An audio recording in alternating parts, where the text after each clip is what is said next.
இன்றைக்கு செய்திக்கு ஆதாரமாக சங்கீதம் 109 பழைய ஏற்பாட்டிலே 740வது பக்கத்தில் இருக்கிறது. 109ஆம் சங்கீதம் 17வது வசனம். சாபத்தை விரும்பினான், அது அவனுக்கு வரும். அவன் ஆசீர்வாதத்தை விரும்பாமற் போனான், அது அவனுக்கு தூரமாய் விலகி போகும். சாபத்தை அவன் தனக்கு அங்கியாக உடுத்தி கொண்டான்.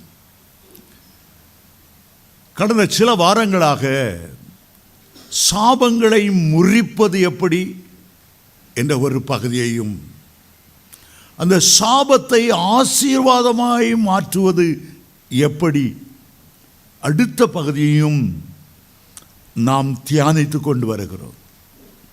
சாத்தான் ஒரு கொடிய சாபம் ஒரு கொடிய வல்லமை. அதன் பின்பாக சாத்தான் நின்று கொண்டிருக்கிறான். ஆசீர்வாதம் மிக இனிமையான ஒரு வல்லமை. கர்த்தர் அந்த ஆசீர்வாதத்தின் பகுதியிலே நின்று கொண்டிருக்கிறார். ஆசீர்வாதத்தை விரும்பாதவர்கள் ஒருவரும் இல்லை. பல வேளைகளில் முதியவர்கள் பெற்றோருடைய கால்களை விழுந்து ஆசீர்வாதம் பண்ணுங்கோ என்று சொல்லுகிறோம். பிள்ளைகளுக்கு பேரே தேவ ஆசீர்வாதம் நிறைய பேர் பெயர் சூட்டுகிறதை பார்க்கிறோம். வேதத்தில் ஆசீர்வதிக்கப்பட்டவர்களையும் பார்க்கலாம், சபிக்கப்பட்டவர்களையும் நாம் பார்க்கலாம். ஒரு மனிதனை பார்க்கும்போது அவனில் எவ்வளவு ஆசீர்வாதம் இருக்கிறது, எவ்வளவு சாபம் இருக்கிறது, அவனுடைய முற்பிதாக்களிலிருந்து என்ன சாபங்கள் வந்தது, தலைமுறையாய் என்ன சாபங்கள் பின்தொடர்கிறது, வெளிப்பார்வையிலே அறிந்து கொள்ள முடியாது. ஆனால் திடீரென்று விபத்து மேல் விபத்து, மூளை வளர்ச்சி இல்லாத பிள்ளைகள், அகால மரணங்கள் இதெல்லாம் சூழ்ந்து கொண்ட போது என்னவோ ஒரு சாபம் இந்த குடும்பத்தை தாக்கி அழிக்கிறது. முன்னேற முடியாமல் தவிக்கிறார்கள், கடன் பிரச்சனைகளை சிக்கிக் கொண்டார்கள், என்னமோ தெரியவில்லை என்ன எண்ணுகிறார்கள். தேவ சமூகத்தில் காத்திருக்கும் போது கர்த்தர் அந்த சாபத்துக்கு காரணம் என்ன, பரிசுத்த ஆவியானவரே எனக்கு வெளிப்படுத்தும், நான் எப்படி இந்த சாபத்திலிருந்து விலகி ஆசீர்வாதத்தை பெறுவது. நம்முடைய உள்ளத்திலே ஆசீர்வாதத்தை குறித்த ஒரு வாஞ்சை, விருப்பம் இருக்க வேண்டும். இரண்டாவது, அந்த சாபத்தை முறித்து ஆசீர்வாதமாய் மாற்றுவதற்கு ஆண்டவர் என்னென்ன செய்திருக்கிறார், என்னென்ன வசனங்கள் சாபங்களை முறிக்கின்றன, நாம் என்ன செய்தால் ஆசீர்வதிக்கப்படுவோம் என்பதை நாம் அறிந்து கொள்ள வேண்டும். பலர் சொல்லுவது போல, என் தலையெழுத்து என்னங்க செய்கிறது, வீட்டுக்கு வீடு வாசற்படி, எங்கள் வீட்லேயும் என்ன காரியமோ தெரியல, அறியாமலேயே விட்டுவிடக்கூடாது. ஆண்டவர் வைத்திருக்கிற வாக்கு தத்தங்களை பின்பற்றி அதை உடைத்து நமக்கும் நம்முடைய பிள்ளைகளுக்கும் குடும்பத்துக்கும் ஆசீர்வாதத்தை நாம் எப்போதும் கொண்டு வர வேண்டும். முதல் சாபம் மனுஷனுடைய பாவத்தினால் தான் வந்தது. சாபத்துக்கு முதல் காரணம் பாவ பழக்க வழக்கங்கள், மறைவான குற்றங்களை உள்ளத்திலேயே பதுக்கி வைத்து கொண்டிருக்கிறபடியால், மனம் திறந்து அறிக்கை செய்து அதை விட்டு விடாதபடியால் இந்த சாபங்கள் வருகின்றன. சாபத்தை நாம் பல பகுதியாய் பிரிக்கலாம். தேவனிடத்திலிருந்து வருகிற சாபம் முதல் சாபம், ஏதேன் தோட்டத்திலே அது வந்தது. இரண்டாவது, நியாயப்பிரமாணத்தை மீறும்போது இன்னென்ன சாபம் வரும் என்று உபாகமம் 28ஆம் அதிகாரத்தில் எழுதியிருக்கிறவைகளை செய்யும்போது 15ஆம் வசனத்திலிருந்து முடிவு வரை 114 சாபங்கள் நம்மை பிடித்து விடக்கூடியது. மற்றவர்களுக்கு செய்கிற அநீதி, துரோகம் தாங்க முடியாமல் ஒருவரை ஒருவர் சபிக்கும் போது, பிஸ்னஸில் பார்ட்னராக இருக்கிற ஒருவரை ஏமாற்றி இன்னொருவர் பணத்தை சுருட்டி கொண்டு தலைமறைவாகும் போது, அன்போடு நேசிக்கிற கணவன் வேறொரு பெண்ணோடு தொடர்பாக இருக்கிறேன் என்று அறிந்தபோது மனைவி நொந்து சபிக்கும் போது, அல்லது மனைவி வேறொருவனோடு ஓடி போய்விட்டதை அறிந்து கணவன் சபிக்கும் போது, ஒரு மனிதனால் ஒரு மனிதனுக்கு ஏற்படுகிற சாபங்கள் உண்டு. தலைமுறை தலைமுறையாய் வருகிற முற்பிதாக்களின் சாபங்கள் சில குடும்பத்தை 4 தலைமுறைக்கு பாதிக்கிறது. சில குடும்பங்களில் 10 தலைமுறைக்கு பாதிக்கிறது. இன்னும் சில தங்களுக்கு தாங்களே சாபத்தை வரவழைத்து கொள்ளுகிறது போல, இஸ்ரவேலர் இயேசு ஆசீர்வதிக்க வந்த இயேசுவை சிலுவையில் அறையும் ராயினை தவிர எங்களுக்கு ராஜா இல்லை, இவனுடைய இரத்தப்பழி எங்க மேலேயும் எங்க பிள்ளைகள் மேலேயும் இருக்கட்டும், வலிய சாபத்தை சுமந்தது. பில்லி சூனியங்கள் வைத்து அவன் கை கால் விழணும், அவன் குடும்பம் கெடணும், அவன் நிலத்தில் பலன் இல்லாமல் போகணும், பலவிதமான சூனியங்கள், செய்வினைகள், மந்திரங்கள் மூலமாய் வருகிற சாபங்கள் குடும்பத்தில் ஒன்று. இன்றைக்கு ஒரு வகை சாபத்தை குறித்து உங்களுடைய மத்தியில் அழுத்தம் திருத்தமாய் பேச விரும்புகிறேன். உங்களுடைய நாவினால் வருகிற சாபங்கள், உங்களுடைய வார்த்தையினால், உங்களுடைய சொல்லினால் வருகிற சாபம். ஆண்டவர் சாபத்தையும் ஆசீர்வாதத்தையும் உங்கள் நாக்கிலேயே வைத்திருக்கிறார். நீங்கள் மற்றவர்களை ஆசீர்வதிக்க வேண்டுமே தவிர ஒருபோதும் சபிக்க கூடாது.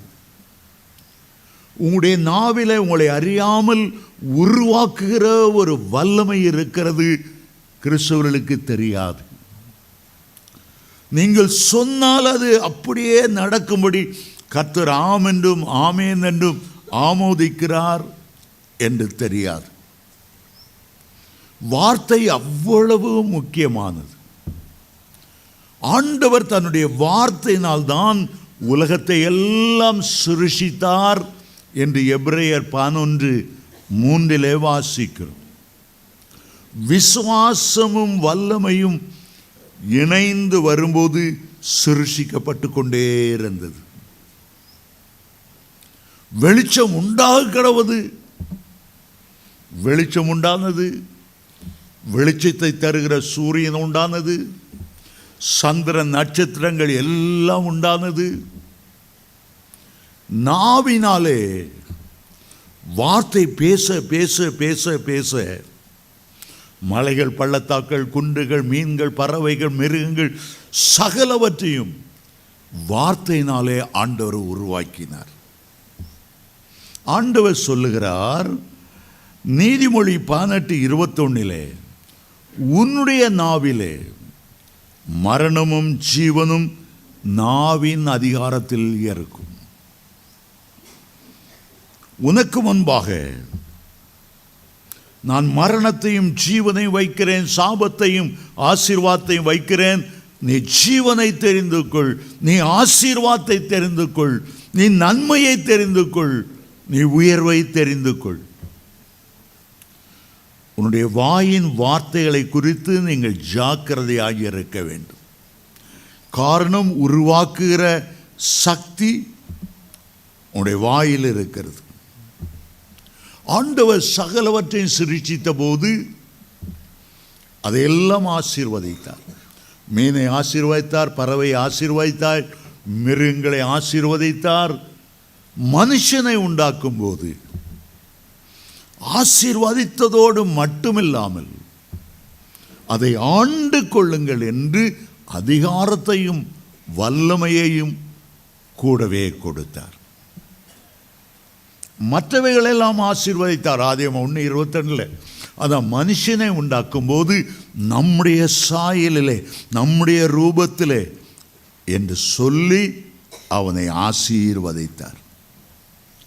நீங்கள் பேசுகிற வார்த்தைகளை பரலோகமும் கவனிக்கிறது, பாதாளமும் கவனிக்கிறது, கர்த்தரும் கவனிக்கிறார், சாத்தானும் கவனிக்கிறான். தோல்வியான வார்த்தைகளையோ எதிர்மாறான வார்த்தைகளையோ பேசும்போது சாத்தான் அதை பிடித்து கொண்டு அதனால் வருகிற சாபத்தை உங்கள் மேல் சுமத்த வேண்டுமென்று அவன் அதை செயல்படுத்துகிறான். தேவ சமூகத்தில் போய் உங்களுக்காக குறை கூறுகிறான், உங்கள் மீது குறை கூறுகிறான். ஒரு ஊழியர் சொன்னார், அவர் கஷ்டப்பட்டு ஊழியம் செய்தார், உண்மையாய் ஊழியம் செய்தார். ஆனால் அவர் பெஞ்சது இருக்குதே சந்தேக பேய். எங்கே போயிட்டு வந்தீங்க? ஏன் இவ்வளோ நேரமாச்சு? எவ கூட பேசிக்கிட்டு இருந்தீங்க? ஆஃபீஸில் உங்கள் பக்கத்தில் இருந்தது யார்? அவருக்கு ஏதாவது லெட்ரு வந்தால் உடைச்சி, யார் இந்த பொண்ணு, எவ்வளோ நாளாக பழக்கம்? சும்மா சந்தேகப்படப்பட ஒரு நாள் அவர், நான் ஒழுங்காக இருந்தே நீ சந்தேகப்படுறா, நீ சந்தேகப்படுற மாதிரியே நான் மோசமாக நடக்க போகிறேன். ஒரு நாள் கோபத்தில் சொன்னால், இனிமே நீ சந்தேகப்பட்டா நான் வேணுக்கொண்டே வேசிகள்கிட்ட போவேன். உன் அரிப்பு தாங்க முடியல. சாத்தான் அதை கேட்டான். ஒரு நாள் அந்த அம்மா பயங்கரமாக சண்டை போட்டு அவரை கேவலப்படுத்தின உடனே சாத்தான் சொன்னான், நீ சொன்னல நெக்ஸ்ட் டைம் நீ சந்தேகப்பட்டா நான் வேசிகள்கிட்ட போவேன்னு சொன்னிய, போ போ போ போ போ. அந்த வார்த்தையை சாத்தான் பிடித்து கொண்டார். இவர் வேதனை தாங்காம ரோட்ல வந்தார். இவருக்கு வேசியல்டத்தில் போகணுங்கிற எண்ணமே கிடையாது. கர்த்தர் அவருடைய தோள் மேல் கை வைத்ததை உணர்ந்தார். மகனே, நான் உன்னை குறை சொல்லவில்லையே, நான் உன்னை சந்தேகப்படவில்லையே, நீ அதற்காக என்னை துக்கப்படுத்தி விட்டு வேசிகளிடத்தில் போவாயோ? வேண்டாம். நான் தான் உன்னை ஊழியத்துக்கு அழைத்தேன். நீ படுகிற பாடுகளை எல்லாம் பார்த்தேன். நீ ஒன்று செய். உன் மனைவி வசைப்பாட ஆரம்பிக்கும் போது சத்தமாக சோத்திரம் சொல்ல ஆரம்பித்தது, செவிட்டு விரியன போல இருந்துரு. அழகான பாடல், எனக்காய் வருகின்றவர் பாடு. காதிலே போட்டுக்கலாது. ஆண்டவர் சொன்ன ஒரு தேர்தல். பக்கத்தில் பார்த்தா ஒரு நாய் சூரியனை பார்த்து கொல்ல கொல்ல கொல்ல கொல்லன்னு நெஞ்சு தண்ணி வலிக்க அந்த நாய் கொலைச்சிக்கிட்டே இருக்கு. எதை பார்த்து? சூரியனை பார்த்து. சூரியன் என்ன பண்ணுச்சு? ஒன்றும் பண்ணல. அமைதியாக நாயை பார்த்துருந்த, நாயே உனக்கு தான் வாய் வலிக்க போகுது, என்னை பார்த்து நீ குலைக்கிறதுனால நான் என்ன இருட்டாகி போயிடுவேனா, மங்கி போயிடுவேனா, ஒளி கூடாமல் இருக்க போகிறேன்னா?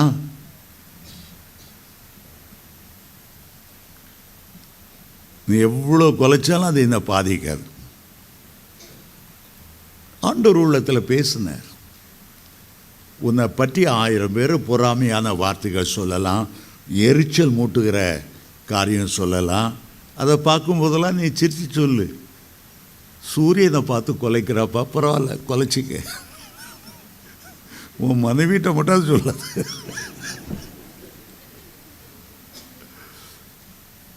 சில வேளைகளில் உங்களை தூண்டி விடக்கூடிய வார்த்தைகளை மற்றவர்கள் பேசுகிறனால நீங்கள் ஒன்று பேசினா நான் 10 பேசுவேன், நான் வலிய சண்டைக்கு போக மாட்டேன், வந்த சண்டை விட மாட்டேன், இப்படியெல்லாம் டைலாக் பேசிகிட்டு இருந்தா சாத்தவனை கொண்டே போயிடுவான். சமீபத்தில் நடந்த ஒரு காரியத்தை சொல்லுகிறேன். நல்ல ஊழியம் செய்கிற ஒரு வாலிப பையன், கல்யாணம் ஆயிருந்தது, பிள்ளை பெறல. ஆனால் மனைவி என்னன்னா சின்ன காரியத்தையும் கோச்சிட்டு தாய் விட்டு போயிடுவார். ஒரு தடவை சொன்னார், அடுத்த தடவை நீ கோச்சிட்டு உங்கள் அம்மா வீட்டுக்கு போனேன்னா நான் தற்கொலை பண்ணிக்குவேன்ட்டு. கர்த்தரும் கேட்டா, சாத்தானும் கேட்டான். சின்ன சண்டை தான், காரணமில்லாத சண்டை. இவர் இப்படி தான் சொல்லுவார், இவர் எங்கே தற்கொலை பண்ண போகிறார். தாய் வீட்டுக்கு போனாலோ இல்லையோ இவர் ஃபேனில் தூக்கு போட்டு செஞ்சுட்டார். நல்ல ஒரு யங் ஊழியக்காரர், டாக்டர் கிளிஃபர்ட் குமாரோட ஊழியம் செய்ய போகிறவர், நமக்கு ரொம்ப நெருக்கமானவர். அந்த மரணத்தை கேட்கும்போது மகுந்த வேதனையாக இருந்தது. சிலர் டைலாக் பேசுவாங்க, ஆத்ம பிணைப்புன்னு ஒன்று இருக்கு. கணவனும் மனைவிக்கிடையே ஒரு பிழைப்பு இருக்கிறது. பாய் ஃப்ரெண்டுக்கும் கேர்ள் ஃப்ரெண்டுக்கும் அந்த நேரத்தில் உணர்ச்சி வசப்பட்டு சில காரியம் பேசுவாங்க. நீ இல்லாமல் எனக்கு வாழவே முடியாது, உங்களுக்கு முன்னால் நான் செத்துறணும், நான் பூவும் போட்டு இருக்கும்போதே போயிடணும். வாயினால் பல தோல்வியான வார்த்தைகளை பேசுவார்கள், எதிர்மறை வார்த்தைகளை பேசுவாங்க. அன்பு ரொம்ப ஹையாக போயிடும்போது என்ன பேசுகிறோன்னே தெரியாமல் பேசிடுவாங்க. ஆனால் அதில் ஒரு சாபம் இருக்கிறது.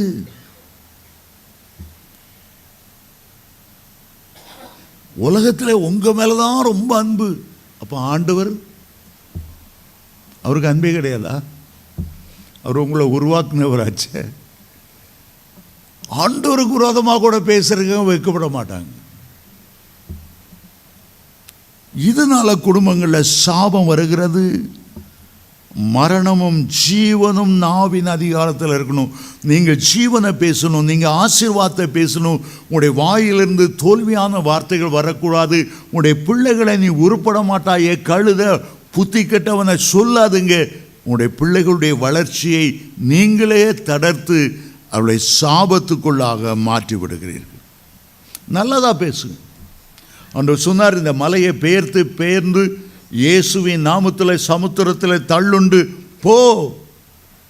விசுவாசத்தோடு நீ சொல்வாயானால் அந்த மலை உனக்கு கீழ்ப்படியும் என்று மார்க் 11:23 அவர் சொன்னார். சிலர் பேசும்போது ஆண்டவர் அப்படியே ஆக கடவுது, ஆமேன், நீ விசுவாசித்தபடியே உனக்கு ஆக கடவுது, நீ சொன்னபடியே உனக்கு ஆக கடவுது. இஸ்ரவேல் ஜனங்கள் பேசினார்கள், மோசே பார்த்தான் பேசினாங்க. என்னங்க வனாந்தரத்தை கொண்டு வந்து சாகடிக்கவா வந்தீர்? எகிப்தில் பிரேத குழி இல்லைன்னா இந்த வனாந்தரத்தில் நீ சாகும்படி செய்தீர் என்று சொன்னார். அவங்க விருப்பப்படியே அவங்களை நான் செய்கிறேன். அவங்களுடைய பிரேதமெல்லாம் இந்த வனாந்தரத்தில் விழும்.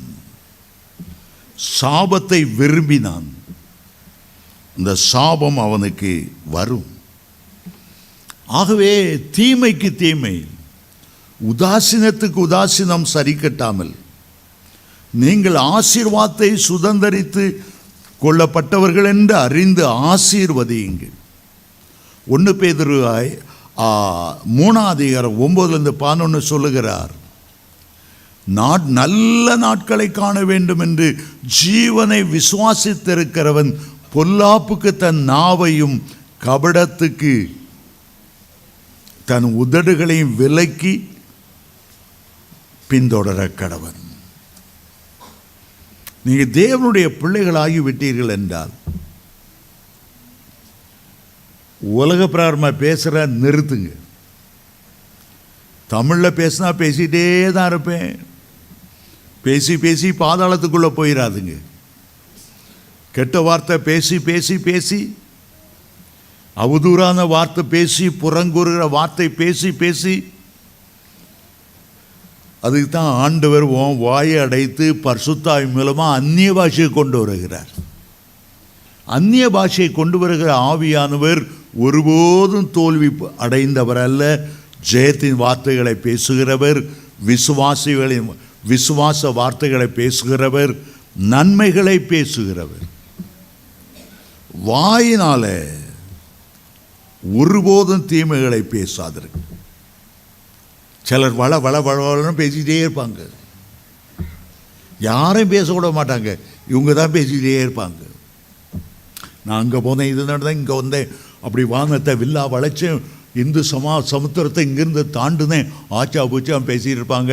ஆவியானவர் சொல்லுவார், சொற்களின் மிகுதியினால் பாவம் இல்லாமல் போகாது. அமைதியாக பேசு. சிலர் எல்லாத்துக்கும் உண்மை ஒரு 2% தான் இருக்கும். கண்ணு வச்சு, மூக்கு வச்சு, வாயு வச்சு, பெரிய வயிறு வச்சு மிகப்படுத்தி பேசுவாங்க.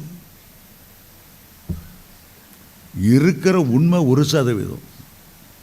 இவங்க அளக்கிற ஃப்ராடு 99%. கடைசியில் சாபம் வந்துடும். எங்கள் அப்பா ரூமில் பெருசாக எழுதி போட்டிருப்பார், பேசாதே. கீழே பேசினால் 1 சுருக்கமாய் பேசு, 2 உண்மையே பேசு,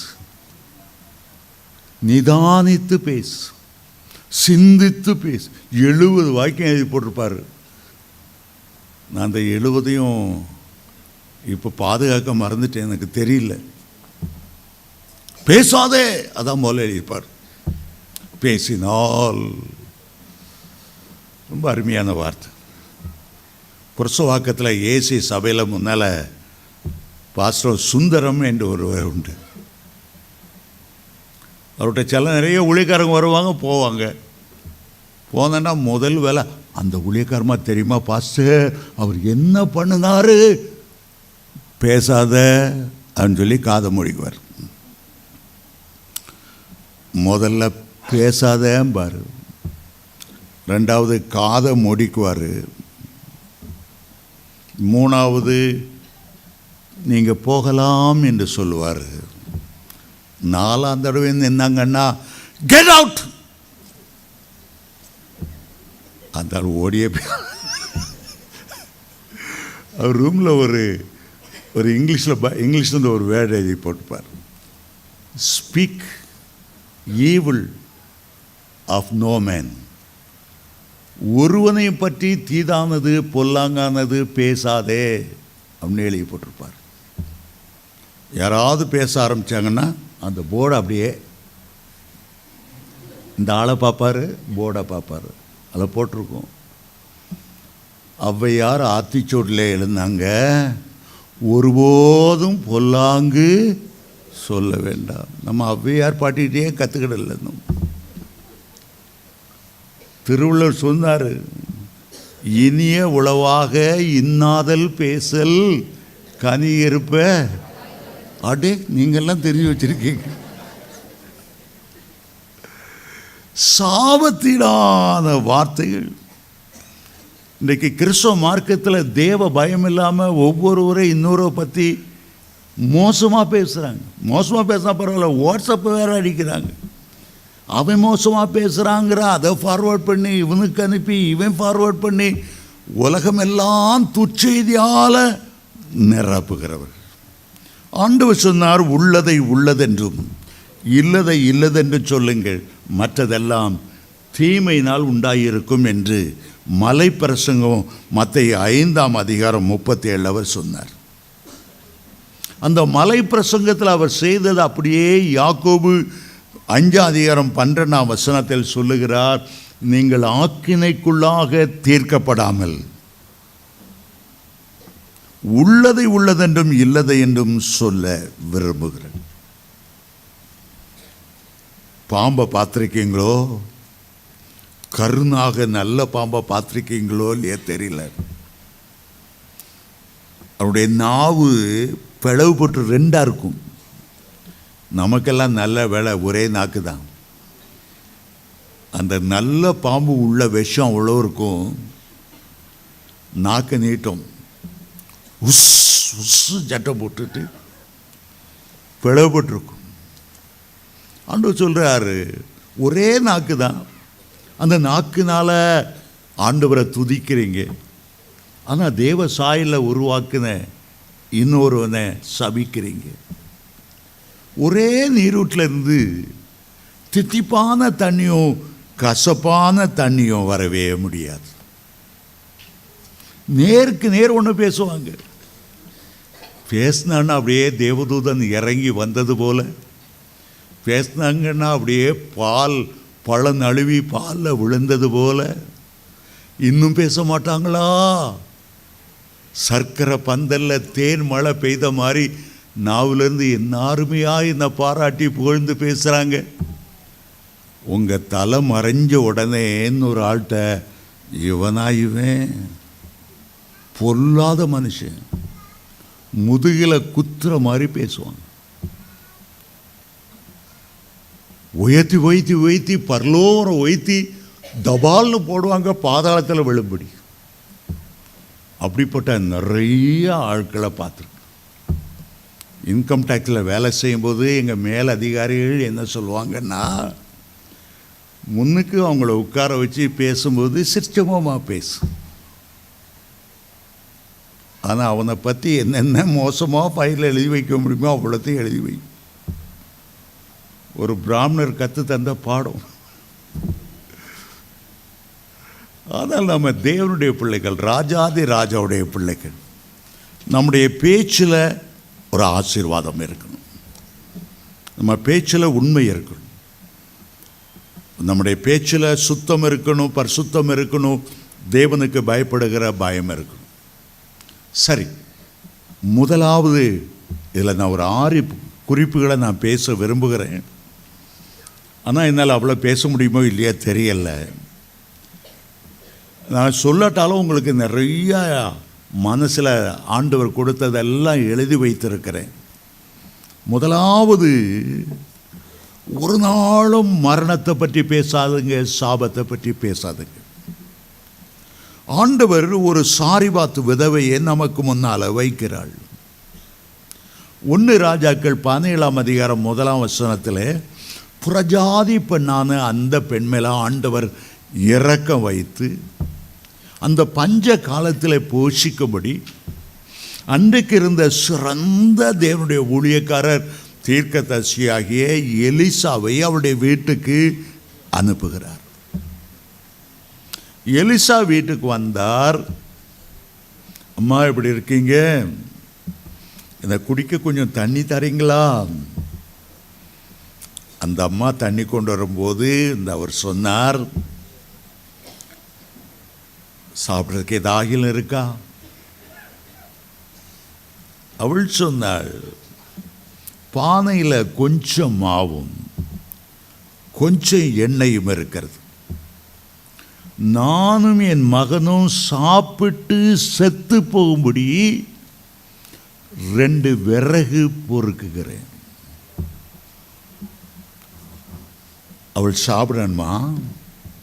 எதுக்காக சாப்பிடணுமா? அந்த சாப்பாட்டின் பலனோடு நான் ஜீவனோடு இருப்பேன் என்பதற்காக அல்ல. அவள் ஏனோ மரணத்தை பற்றி பேசினாள். நானும் என்னுடைய மகனும் சாப்பிட்டு செத்து போகும்படி. உபாகமம் 30:19 சொல்லுகிறது, நான் ஜீவனையும் மரணத்தையும் ஆசீர்வாதத்தையும் சாபத்தையும் உன்மேல் வைத்தேன், நீ ஜீவனை தெரிந்து கொள்.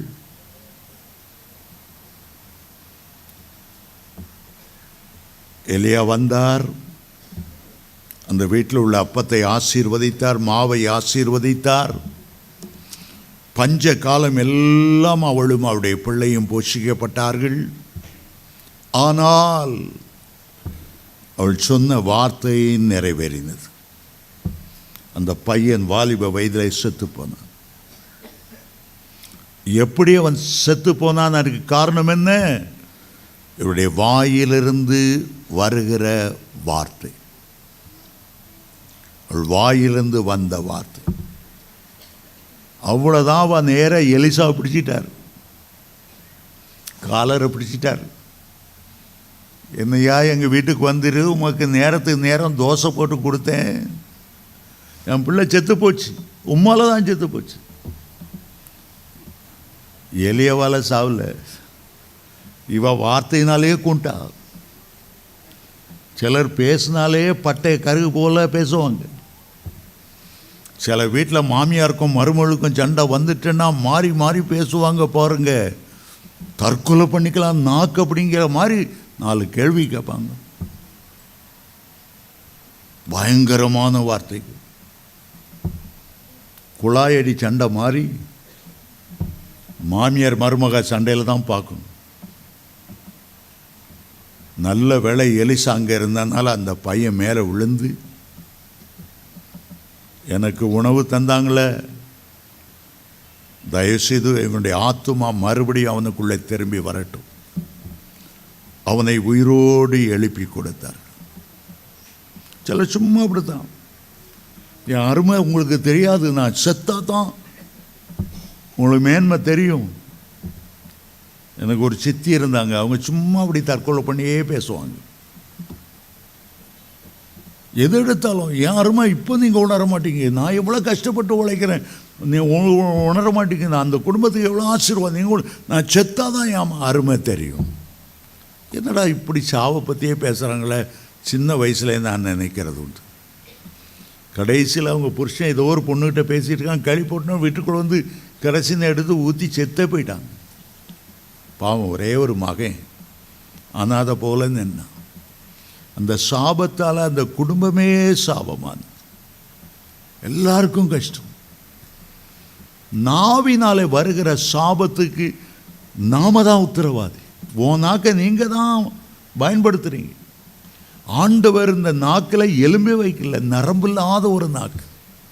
இந்த நாக்கை ஒரு பத்திரமா 32 பல்லுக்கு நடுவில் இதை மீறி வெளியே வந்துடாத, பத்திரகாளி மாதிரி பேசாத உள்ளே போட்டு வச்சிருக்காரு.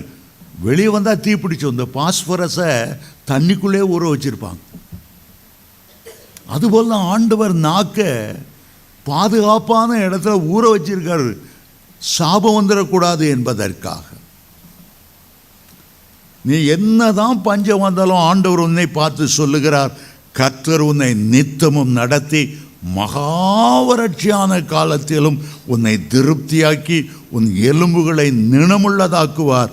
நீ நீர் பாய்ச்சலான தோட்டத்தை போலவும் வற்றாத நீரூற்றை போலவும் இருப்பாய் என்று ஏசாயா 58:11 வேதம் சொல்லுகிறது. உங்கள் குடும்பத்தில் யாராவது தோல்வியான வார்த்தை, எதிர்மறையான வார்த்தை சொன்னால் நிறுத்துங்கன்னு சொல்லுங்க. உன் பிள்ளைய பார்த்து, மாடை மிருகமே, உன் மண்டையில் அறிவில்லையா, களிமண் தான் வச்சு, அப்படி யாராவது பேசினாங்கன்னா நிறுத்துங்கன்னு சொல்லுங்க. உங்கள் ஹஸ்பண்டே சொன்னாலும் உங்கள் ஒய்ஃபே சொன்னாலும் பிள்ளை அப்படி சொல்லாதுங்க, ஆசீர்வதிங்க. சாபமான வார்த்தைகள் பேசாதுங்க, நிறுத்துங்கன்னு சொல்லுங்க. ஏன்னா அவங்க பேசிவிட்டு போயிட்டு பிறகு பிள்ளை கஷ்டப்படக்கூடாது. ஒரு நல்ல படித்த பிஸ்னஸ்மேன் இருந்தார். ரொம்ப கஷ்டப்பட்டு உழைச்சி 3 ஃபேக்டரி ஆரம்பித்தார். 3 தோல்வி, பயங்கர கடன், பயங்கர சாபம். ஆலயத்துக்கு வந்து இயேசுவுக்கு ஒப்பு கொடுத்த பிறகு அவர் யோசித்தார், ஏன் எனக்கு இவ்வளோ லாஸ் வந்தது? அப்போ தான் ஞாபகம் வந்தது, சின்ன பிள்ளையில அப்பா பேசின வார்த்தைகள். நீ உருப்பட மாட்டா, நீ கழுத மேய்க்க தான் லாய்க்கு. அப்பா என்னென்னலாம் சொல்லி திட்டினாரோ அவ்வளவும் அவருக்கு ஞாபகப்படுத்தினார் ஆண்டவர். அப்போ இவர் முழங்கால் படியிட்டு, எங்கள் அப்பா சொன்ன வார்த்தைகள் பலிக்காமல் போவதாக. எங்கள் அப்பாவை நான் நேசிக்கிறேன், எங்கள் அப்பாவை நான் வெறுக்கிறேன். எங்கள் அப்பாவை நான் வெறுக்கலை, ஆனால் எங்கள் அப்பாவுக்கு மேலே நீர் பரமபிதாவாய் என்னுடைய தகப்பனா இருக்கிறேன். என் துயரப்பட்ட நாட்கள் முடியட்டும், வேதனை அனுபவித்த வருஷங்கள் முடியட்டும், நீர் என்ன ஆசீர்வாதி. எங்கள் அப்பா என்னை சபிச்சதெல்லாம் நான் மன்னிச்சிடுறேன். எங்கள் அப்பா ஆசீர்வாதமாக இருக்கும்படி எங்கள் அப்பாவை நான் ஆசீர்வதிக்கிறேன், பூமியில் இல்லாட்டா கூட. அப்படி தீர்மானம் பண்ணி அதுக்கு பிறகு அவர் வேலையை அடுத்த ஃபேக்டரி ஆரம்பிக்கும் போது எல்லாவற்றையும் மிஞ்சி சரியான லாபம், சரியான வருமானம். சாபத்தை முறிக்கும் போது ஆசீர்வாதம் உண்டாகும். இரண்டாவதாக, மிகப்படுத்தப்பட்ட துர்ச்செய்திகள் வரும். ஜனங்கள் எல்லாரும் நற்செய்தியை கொண்டு வந்துருவாங்க நம்ம நினைக்கக்கூடாது. சிலவங்க தங்களை அறியாமலேயே துர்ச்செய்திகளை, மிகப்படுத்தப்பட்டவைகளை ஒன்று இருந்தாலும் 100 நம்மகிட்ட கொண்டு வருவாங்க. கானானை வேவு பார்ப்பதற்காக மோசே இஸ்ரவேல் உள்ள 12 கோத்திரத்தில் உள்ள 12 தலைவர்களை 40 நாட்கள் சுற்றி பார்க்க வரும்போது அனுப்பினார்கள். அதில் 10 பேர் துர்ச்செய்தியை பரப்பினார்கள். நாங்கள் அங்கே போனோம், அழகான பட்டணம் தான், ஆனால் அங்கே இருந்த மனுஷர் பொல்லாத மனுஷர். ஏனோக்கின் புத்திரர் அங்கே கண்டோம், ராட்சச பிறவிகளை கண்டோம். அங்கிருந்த சுவர்கள், மதில்கள், அரண்கள் மகா பெரியதாக இருந்தது. அந்த ஜனங்களுக்கு முன்னால் எங்களை பார்க்கும்போது ஒரு வெட்டுக்கிளிகளை போல இருந்தோம். ஐயோ, அதை ஜெயிக்க முடியாது, அவ்வளோ பயங்கரமான ஒரு இடம். துர்ச்செய்தியை பரப்பினார். ஆனால் மற்ற 2 பேர் நல்ல செய்தி கொண்டு வந்தார்கள். கர்த்தர் அவருடைய காத்த நிழல் விலகி போயிட்டு ரொம்ப எளிதாய் அதை மேற்கொள்ளலாம். ஏற்கனவே அது ஆபிரகாம், ஈசாக்கு, யாக்கோபுக்கு வாக்குத்தத்தம் பண்ணப்பட்ட ஒரு நல்ல தேசம், பாலும் தேனும் ஓடுகிற தேசம். நீ கட்டாத வீடுகளையும் நட்டாத திராட்சை தோட்டங்களையும் ஒலிவ மரங்களையும் ஆண்டவர் நமக்கு தந்திருக்கிறார். எளிதாய் மேற்கொள்ளலாம். ஆனால் ஜனங்களுடைய உள்ளத்தில் துர்ச்செய்தி தான் வேகமாய் பரவினது. நல்ல செய்தி பரவல்ல. இதனால என்னதான், இஸ்ரவேல் ஜனங்களை கேட்ட போது அவருடைய உள்ளம் தண்ணீரை போல உருகி போனது. கூக்குரலிட்டு ராம் முழுவதும் புலம்பிக் கொண்டிருந்தார்கள். மோசைக்கும் ஆரோனுக்கும் விரோதமாய் பேசினார்கள். எகிப்து தேசத்திலேயே நாங்கள் செத்து போயிருந்தால் நலமாயிருக்கும். அவர்கள் மோசையும் ஆரோனையும் கல்லெறியன் என்றார்கள். ஆண்டவர் அந்த முறுமுறுப்பை, இந்த துர்ச்செய்தி கொண்டு வந்தவர்களை பார்த்தார். வேதம் சொல்லுகிறது, தேவனுடைய சன்னிதானத்திலே அவர்கள் செத்து மடிந்தார்களாம். சாபம் வாயாலே வருகிறது. நுணல் என்றால் தவளை, தவளையும் நுணலும் தன் வாயினால், மாக்ரி தவளை இருக்கே சும்மா இருக்காது, சுற்றி வர பாம்பு சுற்றிட்டு இருக்கும். அது வாயை அடக்கிட்டு இருந்தால் பாம்புக்கு தப்பலாம். மாக்ரி தவளை அது சத்தமே ஒரு அருவருப்பாக இருக்கும். மாக்குன்னு கத்தி பாம்பை வரவழைச்சி அதெல்லாம் பாம்பு வந்து ஒழுங்கி போட்டுரும். வாயை திறக்காமல் இருந்தால் ஜீவனோடு இருந்திருக்கும். என்ன பேசணும்னு தெரியாமல் பேசி வீணா சாவுக்கு வந்துடும். சிலர் மந்திரம் பில்லி செய்யும்போது வாயினால் செய்வாங்க. மந்திரவாதி சபிக்கும் போது வாயின் வார்த்தையினால் சபிப்பாங்க. இன்றைக்கும் அமெரிக்காவில் மந்திர கிழவிகள் இருக்காங்க. உங்களுக்கு சபிக்கிறதான் வேலை. இந்த சபை கெட்டு போகணும், இந்த ஊழியக்காரன் செத்து போகணும், அவருடைய அவ்வளோ சபை சர்ச்சில் உள்ள அவ்வளோ பேரும் விதவை ஆகணும், இப்படி தான் கிடந்து அவங்க சபிச்சுட்டு நடப்பாங்க. நம்ம அதை உள்ளத்தில் எடுத்தோமோ, ஐயோ அவன் சொல்லிட்டானே இப்படி சொல்லிட்டானே, ஐயோ என் புருஷன் அப்படி சொல்லிட்டாரு இப்படி சொல்லிட்டாரு, 30 வருஷத்துக்கு முன்னால் என் மாமியார் அப்படி சொன்னாங்க, உள்ளத்தில் எடுத்தால் தான் கஷ்டம். கர்த்தர் பார்த்து கொள்வார். கர்த்தர் என் பட்சத்தில் இருக்கிறார். சிஸ்டர் யாகம்மா, அவங்கள பற்றி நீங்கள் கேள்விப்பட்டிருக்கீங்க. அவங்க திருவொற்றியூரில் ஒரு பெரிய சர்ச் வச்சுருக்காங்க. எழுத படிக்க தெரியாது, ஆண்டவரோடு உறவாடுறவங்க. அவங்க சொன்னாங்க, முன்னால் இயேசுவை பற்றி அறியறதுக்கு முன்னால் ஒன்றுமே தெரியாத நிலைமையில் கத்தோலிக்க திருச்சபை போனால் கூட இயேசுவை பற்றி ஒன்றும் தெரியாது. ஏதோ அந்த சிலையை தொடுவாங்க, முத்தம் கொடுப்பாங்க, வந்துடுவாங்க, அவ்வளோதான். தவிர இயேசுவை பற்றி, அவருடைய அன்பை பற்றி, சாபத்தை பற்றி, ஆசீர்வாதத்தை பற்றி ஒன்றும் தெரியாது. பெரிய ஹோட்டல் பிஸ்னஸ் நடத்தினாங்க. அவங்க ஹஸ்பண்ட் எல்லாம் நல்லா த்ரைவிங்காக வந்துச்சு. பக்கத்து ஹோட்டல்காரன் பார்த்தான், என்னடா உயர போகிற ஒரு சூனியக்காரனை பிடிச்சி மந்திரங்கள்லாம் செய்து ஏவெல்லாம் செய்து சாப்பிடுவாங்க. இவங்க வந்து ஹோட்டலில் உள்ள தலை மயிராக கிடக்கும். சாதம் கேட்பாங்க, சாதம் வாங்க பார்த்தா பண்ணி முடி கத்தையாக உள்ள கிடக்கும். எல்லாம் பிளேட்டை விட்டு எறிவாங்க. ஹோட்டல் பிஸ்னஸ் பூரா டவுன் ஆயிட்டு. அந்த சூனியம் செய்து செய்து உடைய கணவன் வியாதிப்பட்டு பயங்கர கடன் வச்சுட்டு அவர் மரித்தார். இந்த அம்மாவுக்கு மொத்தம் 7 பிள்ளைகள்.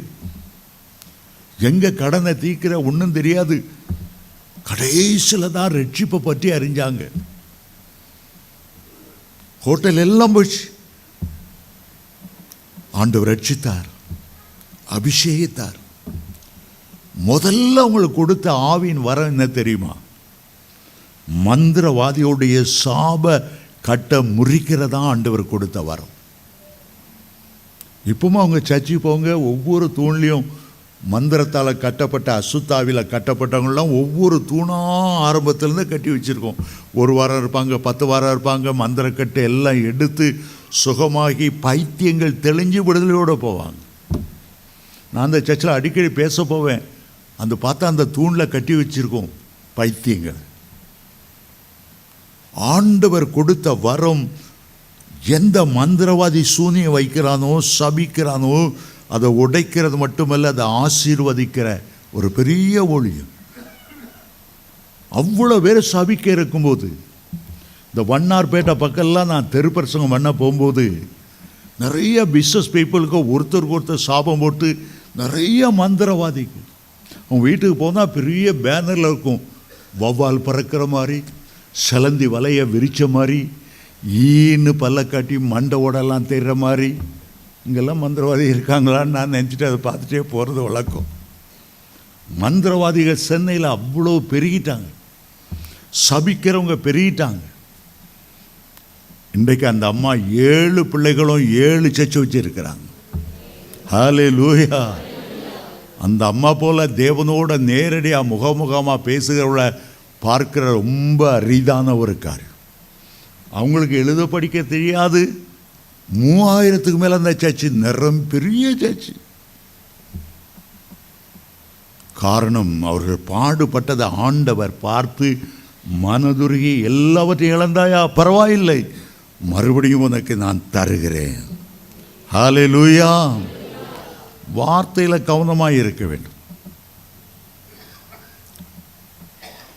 ஈசாக்கின் மகன்தான் ஏசா. ஆபிரகாம் ஈசாக்கு ஏசா என்று வரணும். ஆனால் அவன் தன்னுடைய வார்த்தையில் ஓட்ட விட்டான். நல்லா களி கிண்டி வச்சிருந்தான். யாக்கோபு களி கிண்டி, சிகப்பான களி. அன்னைங்காரன் வேட்டையாடிட்டு வந்தான். கொஞ்சம் களி கொடுப்பா, பசியாக வந்திருக்கேன், தாகமாக வந்திருக்கிறேன். ஓகே, நான் தாரேன். நீ உன் சேஷ்டபுத்திர பார்த்த தரியா? அவன் என்ன சொல்லிட்டான், நான் பசியால் சாவுறேன், இந்த சேஷ்டபுத்திர பார்க்க எனக்கு எதுக்கு?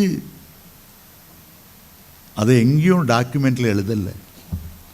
ரிஜிஸ்ட்ரேஷன் ஆஃபீஸில் போய் நான் என் சேஷ்டபுத்திர பார்த்த கொடுத்துட்றேன் எழுதலை. ஆனால் அவன் பேசின வார்த்தையே தேவனுக்கு முன்பாக ஒரு டாக்குமெண்ட் ஆயிற்று. வேதம் சொல்லுகிறது பிற்பாடு. எபிரேயர் 12:17 பிற்பாடு, எல்லாவற்றுக்கும் ஒரு பிற்பாடு இருக்கிறது. பாவம் செய்ததற்கு ஒரு பிற்பாடு இருக்குது. வேசித்தனம் பண்ணுறதுக்கு ஒரு பிற்பாடு, லொக்குன்னு இரும்புறது இருக்குது. எய்ட்ஸ் நோய் பிடிக்கிறது இருக்குது, சாபங்கள் இருக்கிறது. பிற்பாடு அவன் ஆசீர்வாதத்தை சுதந்தரிக்க விரும்பியும் ஆகாதவன் என்று தள்ளப்பட்டான். அவன் கண்ணீர் விட்டு கவலையோடே தேடியும் மனமாறுதலை காணாமற் போனான். காரணம் அந்த வார்த்தைகள். இந்த சிரேஷ்ட புத்திர பாகம் எனக்கு எதற்கு? எல்லா ஆசீர்வாதத்தையும் இழந்து போய்விட்டான். நீங்கள் ரெக்கார்ட் பண்ணாட்டாலும், அரசாங்கம் ரெக்கார்ட் பண்ணாட்டாலும், பரலோகத்தில் நீங்கள் பேசின வார்த்தைகள், வீண் வார்த்தைகளை குறித்து கணக்கு ஒப்புவிக்க வேண்டும். அதை ரெக்கார்ட் பண்ணி வைத்திருக்கு. சரி, மூன்றாவதாக இன்னொரு காரியம், யாராவது உங்களை புண்படுத்தினாலோ அல்லது சாபமான வார்த்தைகளை பேசினாலோ அதை ஏற்றுக்கொள்ளாதிருங்க. அதை உங்களுடைய மனசில் வைக்காதிருங்க. அதையே நினைத்து கவலைப்படாதுங்க. இந்த ஆள் சாபம் போட்டானா ஆண்டவர் பார்த்து கொள்வார். மனசில் எடுத்துக்கொள்ளாதுங்க. வேதத்தில் 2 சாமுவேல் 16 அதிகாரம் 5-9 ஒரு சீமேயி என்ற ஒரு மனுஷன் வந்தான். தாவீதை சபிப்பதற்காக வந்தான். அவன் தாவீது அப்சுலோமால் துரத்தப்படும் போது பின்னாலேயே தூஷித்து கொண்டு வந்து, இரத்த பிரியனே நீ தொலைந்து போ, பேலியாளின் மனுஷனே, வேசியின் மகனே தொலைந்து போ, மண்ணை அள்ளி வீசினான், கற்களை வீசிக்கொண்டே வந்தான். தாவீது அதை பார்த்தும் பார்க்காதவரை போல இருந்தார். பக்கத்திலே ஒரு பெரிய தளபதி இருந்தான், அபிசாய். இவை என்ன அற்ப நாய் உங்களை போய் தூஷிக்கிறது? இஸ்ரவேலில் தேவனால் அபிஷேகம் பண்ணப்பட்ட உங்களையா அவன் தூஷிக்கிறான்? அவன் எம்மாத்திரம் உத்தரவு கூட ஒரே வெட்டா கழுத்தை வெட்டி தள்ளிடுறேன். தாவீது சொன்னார், அவன் ஒன்றும் செய்யாது. நான் தூஷிக்கும்படி கர்த்தர் அனுமதி கொடுத்தார். அவன் என்னை நிந்தித்த நிந்தனையை பார்த்தாவது என் சிறையிருப்பை மாற்றுவார். தாவீது பழிக்கு பழி வாங்கவில்லை. தன்னுடைய அவ்வளவு போர்ச்சவர்களை கட்டளையிடவில்லை. அவனை கொல்லவில்லை. அருமையோ அமைதியாய் அதை அவர் பொறுத்து கொண்டார். மற்றவங்க தூஷிக்கும் போது கேளாதவர் போற இருங்க. அது உங்களோட உள்ளத்தில் எடுத்து வேதனைப்பட்டீங்கன்றா அது நிறைவேறிடும். அவன் என்ன தூஷிக்கல, அவன் கர்த்தர் தான் தூஷித்தார். கர்த்தர் எனக்கு நன்மை பாராட்டுவார். காதை கேட்காத மாதிரி போயிருக்கு. அதில் சொல்லுங்க, நீ தூஷித்தா சூரியனை பார்த்து நாய் குலைச்ச மாதிரி தான். உனக்கு தான் வாய் வலிக்கும், எனக்கு ஒன்றும் செய்யாது. நான் தொடர்ந்து ஒளி கொடுப்பேன், பிரகாசிப்பேன், வான வீதியிலே உலா வந்து கொண்டு இருப்பேன். நான் ஏற்கனவே உங்களுக்கு சொல்லியிருப்பேன்னு நினைக்கிறேன். நான் 10ஆம் கிளாஸ் படிக்கும்போது தெருவில் ஒரு ஜோசியம் வந்தான். தம்பி, உன் கைரேகை பார்க்கணுன்னா. நல்லா பார்ப்பான்னு சொன்னேன். ஆனால் ஓசியில் பாரு, காசெல்லாம் கொடுக்க மாட்டேன். பார்த்துட்டு, உனக்கு மண்டையில் மூளையே இல்லை, ஞானமே இல்லை, உன் கைரேகையில் படிப்பு ரேகையில் ஒரு பெரிய கட்டு விழுந்திருக்கு, வெட்டு. 10ஆம் கிளாஸ் நீ தாண்ட மாட்டா என்னெல்லாமோ சொன்னான். அவனை பார்த்து சொன்னேன், எங்கள் அப்பா என்னை எம்ஏ படின்னு ஒவ்வொரு கடிதத்திலும் எழுதுவார்.